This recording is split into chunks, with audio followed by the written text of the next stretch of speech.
Komisi Pemberantasan Korupsi KPK menangkap tangan Gubernur Riau Abdul Wahid atas dugaan korupsi di Dinas Pekerjaan Umum dan Perumahan Rakyat Riau Senin lalu.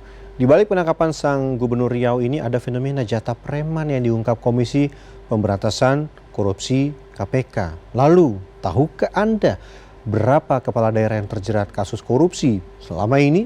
Kita simak laporan khas redaksi.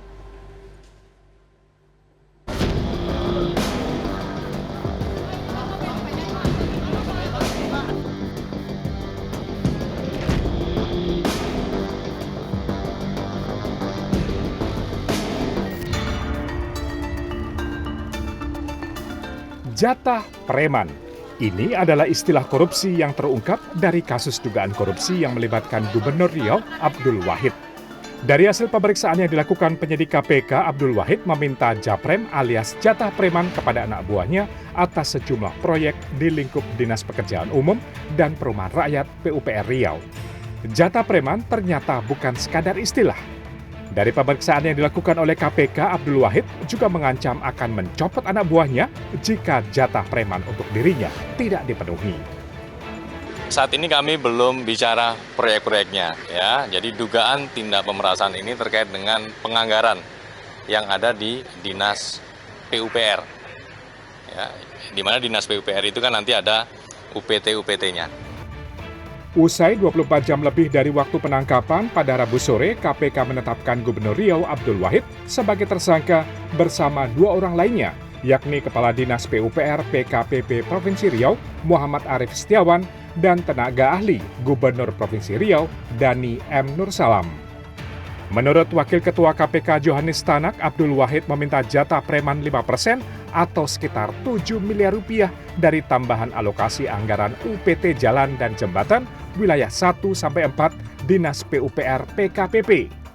Dari semula 71,6 miliar rupiah ditambah menjadi 177,4 miliar rupiah, sehingga terjadi kenaikan 106 miliar rupiah.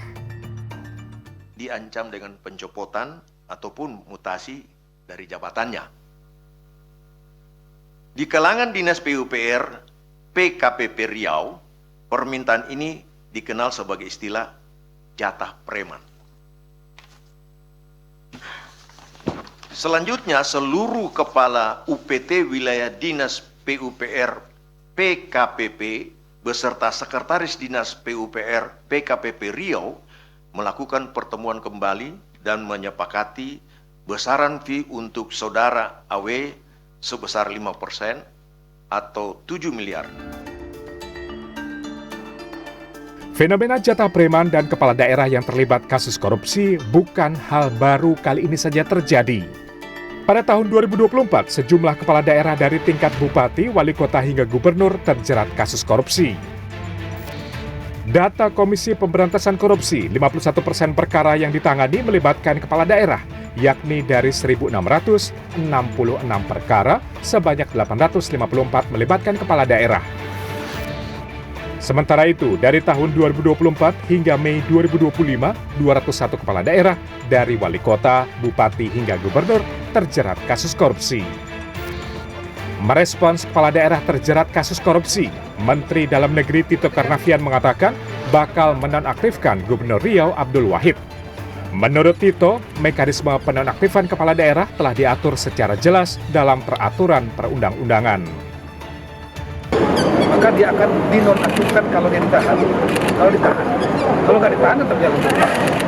Tapi kalau ditahan, maka dia akan dinonaktifkan. Saya akan dinonaktifkan. Dan setelah itu kemudian di PLT-kan waktu sampai dengan perkaranya inkrah. Sementara itu, dikutip dari laman kpk.go.id, Wakil Ketua KPK Fitroh Roh Cahyanto mengungkapkan sejumlah oknum kepala daerah terjerat kasus korupsi berkaitan dengan tingginya biaya politik agar mereka terpilih. Para kepala daerah sering terjebak dalam lingkaran pemodal yang kemudian menuntut imbal balik atas modal yang mereka keluarkan ketika pemilihan kepala daerah. Tim Liputan CNN Indonesia.